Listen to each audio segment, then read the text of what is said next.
Hello बच्चों, welcome to Hindi पाठशाला। आज हम पढ़ेंगे जाग तुझको दूर जाना, जिनकी लेखिका है महादेवी वर्मा। तो बच्चों, इस कविता में महादेवी वर्मा ने अपनी आत्मा को, स्वयं अपनी आत्मा को और संसार को जागृत करने की कोशिश की है। और उन्होंने यह संदेश दिया है संसार को कि तुम जागो, अपने लक्ष्य को प्राप्त करो, क्योंकि तुम्हारा लक्ष्य बहुत ही महत्वपूर्ण है तुम्हारे जीवन में।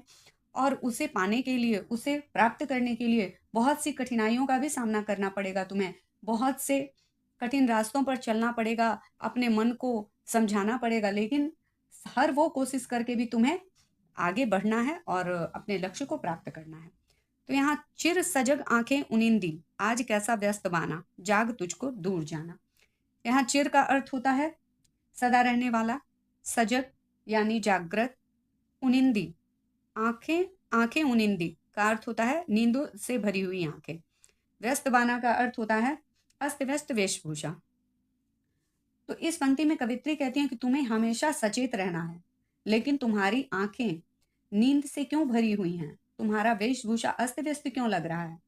तुम्हें अपने लक्ष्य को पाना है, जागो, इस समय तुम्हें सचेत रहना है, क्योंकि तुम्हें बहुत दूर तक अपनी मंजिल तक जाना है। अचल हिमगिरी के हृदय में आज चाहे कंप होले, या प्रलय के आंसुओं में मौन अलसित व्योम रोले, आज भी आलोक को डोले तिमिर की घोर छाया, आज या विद्युत शिखाओं में निठुर तूफान बोले, पर तुझे है नासपत पर चिन्ह अपने छोड़ जाना, जाग तुझको दूर जाना। यहाँ पर शब्दार्थ पहले देख लेते हैं। अचल का अर्थ होता है स्थिर रहने वाला, हिमगिरी बर्फ का पर्वत, कंपन, कंप यानी कंपन, हिलना, प्रलय, प्रलय का अर्थ होता है तूफान, मौन का चुप रहना, अलसित मतलब आलस्य से भरा हुआ, व्योम का अर्थ होता है आकाश, आलोक का अर्थ होता है रोशनी, तिमिर का अर्थ होता है अंधेरा, विद्युत यानी बिजली, निठुर यानी कठोर, नाशपथ, नाशपथ का अर्थ होता है जो नाशपथ का अर्थ होता है कठिनाइयों से भरा हुआ मार्ग, चिन्ह का अर्थ होता है छाप। तो यहाँ पर बच्चों कवित्री कहती हैं कि किसी भी बुरी स्थिति, कितनी भी बुरी स्थिति आ जाए, चाहे वह बुरी स्थिति जो हिम बर्फ का पहाड़ है वो हिल जाए, यहाँ पर कवित्री ने कहा है बर्फ का पहाड़, उसमें कंपन हो जाए, या आकाश रोने लगे, आंसुओं की वर्षा करने, इतने घनघोर अंधेरे, इतना घनघोर बादल आ जाए जिससे आकाश पूरे जोरों की वर्षा करने लगे, और बहुत तरह के जो समस्याएं हैं, ऐसी परिस्थितियां आ जाए, तो भी तुम्हें आगे बढ़ते रहना है। तो कवित्री कहती है बुरी स्थिति, कितनी भी बुरी स्थिति आ जाए, पर तुम्हें अपने लक्ष्य से हिलना नहीं है। तो कौन सी ऐसी स्थिति है, चाहे पर्वतों में कंपन आ जाए या वह हिलने लगे, पर्वत जो हमेशा स्थिर रहते हैं, ऐसे पर्वत भी अगर हिलने लगे, कंपन हो जाए, प्रलय आ जाए, कंपन हो जाए, हिलने लगे, आंसुओं की धारा बहाकर आकाश रोने लगे, आकाश जो इतना विशाल है वह आंसुओं की धारा, पानी के रूप में आंसुओं की धारा बहाकर बहने लगे, और जो आकाश हमेशा मौन रहता है, अलसित अलसाया हुआ रहता है, वह भी अगर ऐसा तूफान ले आए, तो भी तुम्हें क्या करना है, तुम्हें अपने राह से हिलना नहीं है, तुम्हें अपने पथ से हिलना नहीं है, और अपनी मंजिल की ओर चलते जाना है। आज भी आलोक को डोले तिमिर की घोर छाया, आज अगर अंधकार रोशनी को पी जाए या खत्म कर दे, घनघोर अंधेरा कर दे, तो भी तुम्हें विचलित नहीं होना है।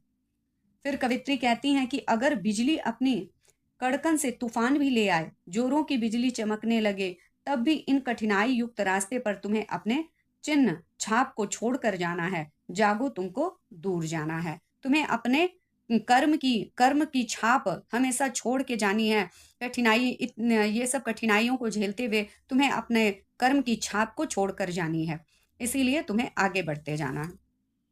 बांध लेंगे क्या तुझे यह मोम के बंधन सजीले, पंथ की बाधा बनेंगे तितलियों के पर रंगीले, विश्व का क्रंदन भुला देगी मधुप की मधुर गुनगुन, क्या डुबा देंगे तुझे यह फूल के दल ओस गीले, तू न अपनी छाह को अपने लिए तारा बनाना, जाग तुझको दूर जाना। यहाँ पहले शब्दार्थ समझ लेते हैं। मोम के बंधन, मोम जैसे नष्ट हो जाता है पिघलकर, उसी तरह मोम के बंधन मतलब नष्ट हो जाने वाले बंधन। क्रंदन का अर्थ होता है रोना, और मधुप का अर्थ होता है भंवरा। फूलों के दल यानी फूलों का समूह, छाह यानी छाया, और कारा का अर्थ होता है बंधन, कारागार, बंधन। तो इन पंक्तियों में कवित्री कहती हैं कि चाहे तुम्हारे जीवन में मोह माया बांधने की कोशिश करे, तुम्हें मोह माया बांधने की कोशिश करे, या तुम्हें ऐसे ऐसे मनोहर दृश्य देखने को मिले जिनके सुख में तुम उलझ कर रह जाओ, पर तुम्हें अपने लक्ष्य से नहीं, फिर भी नहीं हिलना है। अगर जब जब तितलियों के ऐसे रंग, अगर तुम्हें संसार ऐसे रंगीले रंगीले दृश्य भी दिखाए, तो भी तुम्हें तितलियों के समान रंगीले दृश्य दिखाए, तो भी तुम्हें क्या करना है, अपने लक्ष्य से हिलना नहीं है। कौन सी मोह माया है? कवित्री किस मोह माया के बारे में चर्चा कर रही हैं? तो मोम की तरह नष्ट होने वाले यह बंधन, जो सजीले बंधन है, देखने में तो सुंदर लगते हैं, लेकिन वह बंधन है, तुम्हें बांध लेंगे, तुम्हारे रास्ते की बाधा बनेंगे। और जो ये रंग बिरंगे तितलियों के पंख हैं, तुम्हें उन्हें बाधा नहीं बनाना है, तुम्हें उन्हें अपनी बाधा नहीं बनाना है। जो विश्व का रोना है, उसके दुख को तुम सुनो, विश्व का क्रंदन भुला देगी मधुप की मधुर गुनगुन। यह जो विश्व का रोना है, विश्व का जो दुख है, उसे तुम सुनो, और भवरा रूपी जो संसार है, उसके मधुर गीत को सुनकर तुम विश्व का दुख भूल मत जाना। तुम भवरा रूपी जो संसार के जो गुनगुन, जो मधुर गीत हैं, उन्हें सुनकर तुम विश्व का क्रंदन, विश्व का रोना, विश्व का दुख तुम भूल मत जाना। तुम्हें ऐसा नहीं करना है, तुम्हें आगे बढ़ना है। जब फूलों पर ओस गिरते हैं तो वह और भी सुंदर लगते हैं, तो क्या तुम उन फूलों की सुंदरता में डूब जाओगे? जब फूलों के विश्व में क्या डुबा देंगे तुझे यह फूल के दल ओस गीले? जब फूलों पर ओस गिरता है, तब वह और भी खूबसूरत लगते हैं, और भी सुंदर लगते हैं। तो कवित्री कहती हैं कि क्या वह फूलों की सुंदरता तुम्हें डुबा देंगे? तुम क्या उनकी सुंदरता में डूब जाओगे? तुम अपने सुखों की चाह को अपने लिए बंधन, कारागार मत बनाना। सुखों की चाह को तुम अपनी छाह को, छाया में बैठने अपने सुख के लिए तुम अपने सुख को कारागार मत बनाना, अपने कार्य में, अपने लक्ष्य में बाधा मत बनाना अपने सुखों को, क्योंकि तुम्हें सजग होकर जाग कर अपने लक्ष्य को पाना है, तुम्हें दूर तक जाना है। वज्र का उर एक छोटे अश्रुकण में धोल गलाया, दे किसे जीवन सुधा दो घूंट मदिरा मांग लाया। सो गई आंधी मलय की बात का उपधान ले क्या, विश्व का अभिशाप क्या चिर नींद बनकर पास आया। अमरता सुत चाहता क्यों मृत्यु को उर में बसाना, जाग तुझको दूर जाना। पहले शब्दार्थ देख लेते हैं। वज्र का अर्थ होता है कठोर, उर का अर्थ होता है हृदय, अश्रुकण आंसुओं की बूंद, सुधा का अर्थ होता है अमृत, मदिरा का अर्थ होता है शराब, मलय का अर्थ होता है चंदन, आंधी मलय की बात मतलब चंदन से सुगंधित वायु, उपधान मतलब सहारा या तकिया, विश्व का अभिशाप, अभिशाप का अर्थ बड़ा सांप, और सुत का अर्थ होता है पुत्र, और उर का अर्थ होता है हृदय। कवित्री कहती हैं कि तुम्हारा जो हृदय है वह तो वज्र के समान है, कठोर था, उसे तुमने किसी के आंसुओं से क्यों कमजोर कर दिया? यह तो वैसी ही बात हो गई कि किसी ने महाउपयोगी अमृत को छोड़कर नाश करने वाले शराब को अपना लिया हो। तुम्हें तो जागना था, पर तुम तो मलय की सुगंधित हवा का सहारा लेकर सो गए, मलय की सुगंधित हवा का सहारा लेकर सो गए।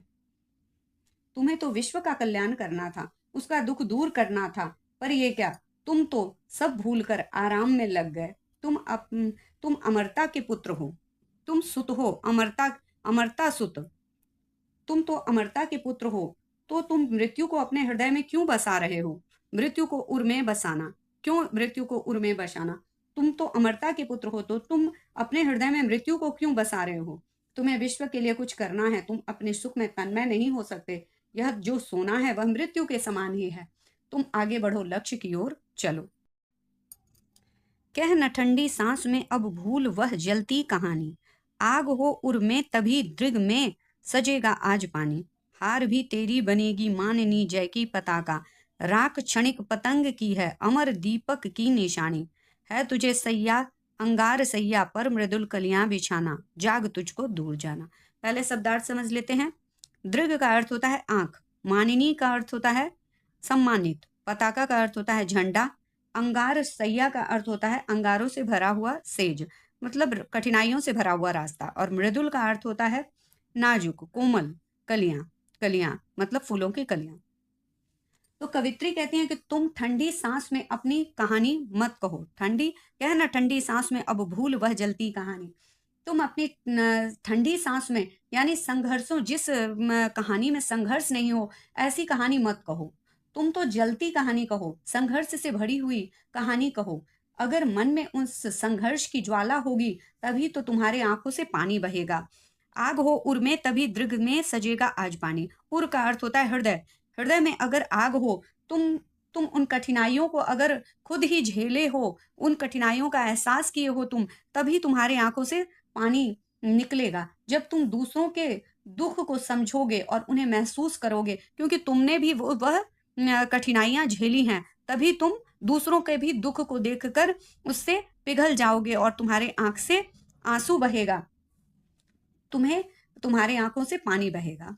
हार भी तेरी बनेगी माननी जय की पताका, राख क्षणिक पतंग की है अमर दीपक की निशानी। अगर तुम सोचते हो कि मैं हार गया तो क्या होगा, तो कवित्री प्रेरित करती हैं आगे बढ़ने के लिए, लक्ष्य को प्राप्त करने के लिए, कि अगर तुम हार भी गए तो भी तुम्हारा यह जय की पताका लहराएगी, क्योंकि तुमने कोशिश तो की, तुमने हार नहीं मानी, तुमने कोशिश की, आगे बढ़ने का प्रयत्न किया। अगर तुम हार भी गए तो वह तुम्हारी विजय ही कहलाएगी।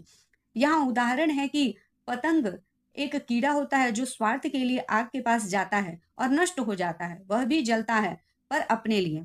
लेकिन दीपक जो होता है खुद के लिए, खुद जलकर दूसरों को रोशनी देता है, इसलिए लोग दिए को पूजते हैं। तुम्हें उन अंगारों से भरे सेज पर विश्व के लिए कोमल कलियां बिछानी है, तुझे अंगार सैया पर मृदुल कलियां बिछानी।